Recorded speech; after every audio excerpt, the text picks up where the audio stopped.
À 4 jours du premier tour de l'élection présidentielle française, jamais l'issue du scrutin n'aura paru aussi incertaine, d'autant que dimanche, le taux d'abstention pourrait battre tous les records.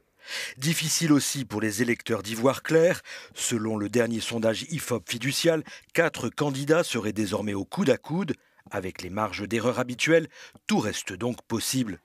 La tendance actuelle donne toujours Emmanuel Macron et Marine Le Pen en tête du premier tour avec 23 et 22% des intentions de vote. Ils sont désormais talonnés par Jean-Luc Mélenchon, le candidat de la gauche radicale.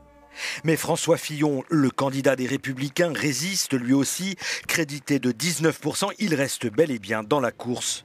Ce n'est pas le cas du candidat socialiste. Benoît Hamon est désormais relégué à la 5e position avec seulement 8% des intentions de vote. Très loin derrière, 6 autres candidats vont se disputer dimanche les voix des Français. Parmi eux, 2 anticapitalistes et 2 candidats souverainistes. À ce stade, les intentions de vote ne les créditent pas plus de 4% des voix. C'est le cas de Nicolas Dupont-Aignan. Le député maire de hier chasse sur les terres de François Fillon et de Marine Le Pen avec un discours anti-européen. Philippe Poutou, le candidat anticapitaliste, culmine à 3%. Il s'est forgé une belle notoriété sur les réseaux sociaux après ses apparitions à la télévision. Avec 1% des intentions de vote, Jean Lassalle se veut le candidat de la France des terroirs. Il fait jeu égal avec le souverainiste François Asselineau. Quant à Nathalie Arthaud, la candidate communiste, elle part de très loin.